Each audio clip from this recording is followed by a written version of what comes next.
Welcome to ട്രൈഡു. നമുക്ക് ഇന്നത്തെ ഗോൾഡിന്റെ പ്രൈസ് മൂവ്മെന്റ് അനാലിസിസ് ഒന്ന് നോക്കാം. അതിനുവേണ്ടി വൺ ഡേ ചാർട്ടാണ് എടുത്തിരിക്കുന്നത്. വൺ ഡേ ചാർട്ടിലെ പ്രധാനപ്പെട്ട ഏരിയാസ് മാർക്ക് ചെയ്യുന്നത്, ആദ്യമായിട്ട് മാർക്ക് ചെയ്യുന്നത് ഒരു സപ്പോർട്ട് ഏരിയ ആണ്. നോക്കിയാൽ കാണാം, ഇവിടെ നിന്നാണ് മാർക്കറ്റ് ബ്രേക്ക് ചെയ്ത് മുകളിലേക്ക് വളരെ സ്ട്രോങ് ആയിട്ട് പോയത്. ആ ഒരു ഏരിയയാണ് സപ്പോർട്ടായിട്ട് മാർക്ക് ചെയ്യുന്നത്. അതുപോലെ തന്നെ അടുത്ത് മാർക്ക് ചെയ്യുന്നത് ഒരു ക്യാൻഡിലെ ലോയാണ്. ഈ ലോയെ ശ്രദ്ധിച്ചാൽ കാണാം, അതിന്റെ താഴെയാണ് ഒരു ഇംബാലൻസ് കിടക്കുന്നുണ്ട്. ആ ഒരു ഇംബാലൻസിനെ മാർക്ക് ചെയ്യുന്നുണ്ട്. അതിന്റെ താഴെ ഒരു ഹൈയും കൂടി ഉണ്ട്, ഒരു ക്യാൻഡലിലെ ഹൈയും കൂടി ഉണ്ട്, അതിനെ മാർക്ക് ചെയ്യുന്നത്. അതിനൊരു സപ്പോർട്ടായിട്ടാണ് മാർക്ക് ചെയ്യുന്നത്. ഇനി മാർക്ക് ചെയ്യുന്നത് റെസിസ്റ്റൻസ് ആണ്. റെസിസ്റ്റൻസ് നോക്കിയാൽ കാണാം, ഇവിടെ ഈ ഒരു ഏരിയയിൽ മൾട്ടിപ്പിൾ ടൈം വന്നിട്ട് മാർക്കറ്റ് നല്ല രീതിയിൽ റിയാക്ഷൻസ് വന്നിട്ടുണ്ട്. ഒരു ഏരിയനെ മാർക്ക് ചെയ്യുന്നത് റെസിസ്റ്റൻസ് ആയിട്ട് മാർക്ക് ചെയ്തിടുന്നുണ്ട്. അപ്പൊ ഇത്രയാണ് പ്രധാനപ്പെട്ട ഏരിയാസ് മാർക്ക് ചെയ്തിടുന്നത്. ഇനി നമുക്ക് ഇന്ന് പ്രധാനപ്പെട്ട ന്യൂസുകൾ എന്തെങ്കിലും ഉണ്ടോ എന്നുള്ളത് നോക്കാം.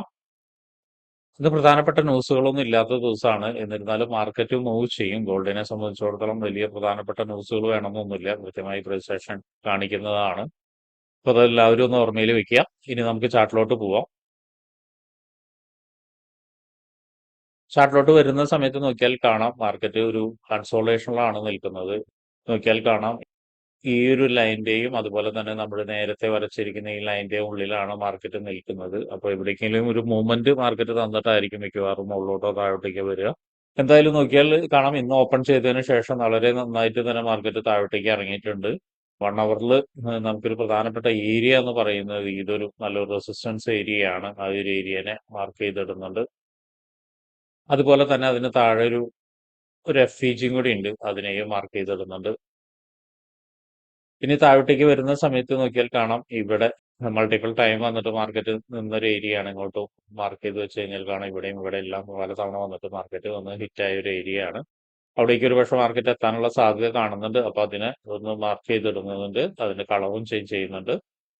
പിന്നെ FEG നമ്മൾ നേരത്തെ മാർക്ക് ചെയ്തതാണ്, ഹയർ ടൈം ഫ്രെയിമിൽ FEG മാർക്ക് ചെയ്തതാണ്. അപ്പോൾ അതിനെ പിന്നെ കാര്യമായിട്ട് മാർക്ക് ചെയ്യുന്നില്ല. വീണ്ടും താഴോട്ടേക്ക് വരുന്ന സമയത്ത് ഇവിടെ ഒരു സപ്പോർട്ട് ഏരിയ ഉണ്ട്. ആ ഒരു ഏരിയനെ നമ്മൾ വീണ്ടും മാർക്ക് ചെയ്തിടുന്നുണ്ട്. ഇത്രയാണ് 1 അവറിൽ മാർക്ക് ചെയ്തിടുന്നത്. ഇനി നമുക്ക് 50 മിനിറ്റ്സിലോട്ട് പോയിട്ട് എന്തെങ്കിലും എൻട്രി സാധ്യതകൾ ഉണ്ടോ എന്നുള്ളത് നോക്കാം. 50 മിനിറ്റ്സിലോട്ട് വരുന്ന സമയത്ത് നമുക്ക് നോക്കിയാൽ കാണാം, ഒരു ട്രെൻഡ് ലൈൻ ബ്രേക്ക്ഔട്ട് നടന്നിട്ടുണ്ട്. ഇവിടെ ട്രെൻഡ് ലൈൻ ബ്രേക്ക്ഔട്ട് നടന്ന് ഈ ഒരു ഏരിയയിലേക്ക് ഏറെക്കുറെ മാർക്കറ്റ് ഇവിടെ നിന്ന് സ്റ്റാർട്ട് ചെയ്തോ ആ ഏരിയയിലേക്ക് വീണ്ടും തിരിച്ചെത്തിയിട്ടുണ്ട്. തിരിച്ചെത്തിയിട്ട് ഒരു സപ്പോർട്ട് എടുക്കാൻ വേണ്ടിയിട്ടായിരിക്കും വരുന്നത് എന്നാണ് പൊതുവെ നമുക്ക് മനസ്സിലാക്കാൻ കഴിയുന്നത്. അങ്ങനെയാണെങ്കിൽ മാർക്കറ്റ് ഒരുപക്ഷെ ഈ റെഡ് ലൈൻ ഒരിക്കൽ കൂടി ബ്രേക്ക് ചെയ്യാനുള്ള സാധ്യത ഉണ്ട്. ബ്രേക്ക് ചെയ്ത് വീണ്ടും FEGയിലേക്ക് വരാനുള്ള സാധ്യതയുണ്ട്. അപ്പൊ അവിടെ നിന്നൊരു കൺഫർമേഷൻ കിട്ടുകയാണെങ്കിൽ, FEGയിൽ നിന്ന് എവിടുന്നെങ്കിലും നല്ലൊരു കൺഫർമേഷൻ കിട്ടുകയാണെങ്കിൽ നമുക്കൊരു ബൈ എൻട്രി നോക്കാം. നോക്കുന്ന സമയത്ത് ശ്രദ്ധിക്കേണ്ട കാര്യം, ഈ ഒരു FEGയുടെ മുകളിൽ നിന്നായിരിക്കണം മിക്കവാറും കിട്ടേണ്ടത്, ബൈ എൻട്രി കിട്ടേണ്ടത്. അങ്ങനെ ഉണ്ടെങ്കിൽ മാത്രം എടുക്കുക. അതിനെ എടുക്കുന്നുണ്ടെങ്കിൽ നമുക്ക് ഏറെക്കുറെ ഈ ഒരു ലെവൽ വരെ എത്താനുള്ള സാധ്യത കാണുന്നുണ്ട്. ഈ ഒരു FEG വരെ എത്താനുള്ള ലെവൽ സാധ്യത കാണുന്നുണ്ട്. അവിടെ നിന്ന് ഒരു പക്ഷെ ഒന്നും കൂടി ഒന്ന് ചെറുതായിട്ടൊന്ന് താഴോട്ടേക്ക് ഇറങ്ങാം. താഴോട്ടേക്ക് ഇറങ്ങിയിട്ട് ശേഷം ഈ മാർക്കറ്റ് മുകളിലോട്ട് പോകുന്ന സമയത്ത് ക്രിയേറ്റ് ചെയ്തിരിക്കുന്ന എന്തെങ്കിലും ഒരു സ്ട്രോങ് ആയിട്ടുള്ള പാറ്റേണിലേക്ക് വന്നിട്ട് വീണ്ടും ഒരിക്കൽ കൂടി ഈ ഒരു ലെവലിലേക്കോ അല്ലെങ്കിൽ വീണ്ടും ഓൾ ടൈം ഹൈനെ ബ്രേക്ക് ചെയ്യാനോ സാധ്യത കാണുന്നുണ്ട്. അപ്പോൾ ഇതൊന്ന് നോട്ട് ചെയ്ത് വെക്കുന്നത് നന്നായിരിക്കും. ഓൾ ടൈം ഹൈനെ ബ്രേക്ക് ചെയ്യുന്ന സമയത്ത് ഒരുപക്ഷെ നല്ലൊരു സ്ട്രോങ് ബ്രേക്ക് ആയിരിക്കാം. കാരണം മാർക്കറ്റ് നല്ലോണം താഴോട്ടേക്ക് ഇറങ്ങിയിട്ടാണ് സപ്പോർട്ട് എടുക്കുന്നത്. അപ്പോൾ സ്ട്രോങ് ബ്രേക്ക് ആയിട്ട് മാർക്കറ്റ് വീണ്ടും മുകളിലോട്ട് പോവാം. മുകളിലോട്ട് പോകുന്ന സമയത്ത് നമുക്ക് 3070 3080 വരെയൊക്കെ പോകാനുള്ള സാധ്യത കാണുന്നുണ്ട്.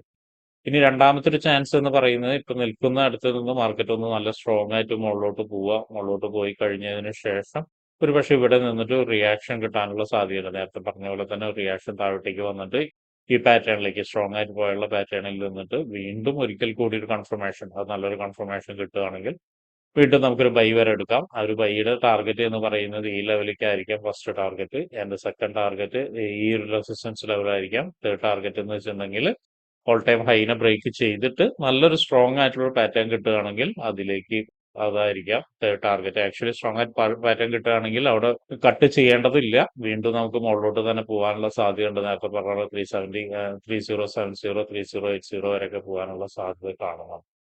ഇനി മറ്റൊരു സാധ്യത എന്ന് പറയുന്നത്, മാർക്കറ്റ് താഴോട്ടേക്ക് ഇറങ്ങി ഈ ഒരു ഇംബാലൻസിനെയും ബ്രേക്ക് ചെയ്തു. ഇംബാലൻസിനെ നല്ല സ്ട്രോങ് ക്യാൻഡിലോടുകൂടി ബ്രേക്ക് ചെയ്തതിന് ശേഷം മാർക്കറ്റ് ഇവിടെ സസ്റ്റെയിൻ ചെയ്യുകയാണെങ്കിൽ എന്ന് പറയാൻ കാരണം എന്ന് വെച്ചിട്ടുണ്ടെങ്കിൽ ഒരുപക്ഷെ ഇംബാലൻസിന് ബ്രേക്ക് ചെയ്തതിന് ശേഷം മാർക്കറ്റ് വീണ്ടും നല്ല സ്ട്രോങ് ആയിട്ട് മുകളിലോട്ട് കയറി പോകാനുള്ള സാധ്യത കാണുന്നുണ്ട്. അങ്ങനെയാണെങ്കിൽ ഈ പറഞ്ഞ ആദ്യം നമ്മൾ പറഞ്ഞ ഒരു എൻട്രി സാധ്യതയുണ്ട്. അല്ലെങ്കിൽ സസ്റ്റെയിൻ ചെയ്യാണ് മാർക്കറ്റോട് സസ്റ്റെയിൻ ചെയ്യുകയാണെങ്കിൽ നമുക്ക് വീണ്ടും താഴോട്ടേക്ക് ഒരു എൻട്രി ഉണ്ട്. അത് ഏറെക്കുറെ ഈ ലെവൽ വരെ സപ്പോർട്ട് ലെവൽ വരെ നമുക്ക് എക്സ്പെക്ട് ചെയ്യാവുന്നതാണ്. അപ്പൊ ഇത്രയാണ് ഇന്നത്തെ പ്രധാനപ്പെട്ട ഗോൾഡിലുള്ള എൻട്രീസ്. ട്രേഡ് എടുക്കുന്ന ആളുകൾ ആ ഏരിയാസിൽ വരുന്ന സമയത്ത് കൺഫർമേഷൻ കിട്ടുന്നുണ്ടോ എന്നുള്ളത് നോക്കണം. എങ്കിൽ മാത്രമേ ട്രേഡ് എടുക്കാൻ പാടൂ. അല്ലാതെ ബ്ലൈൻഡ് ആയിട്ട് എടുക്കരുത്.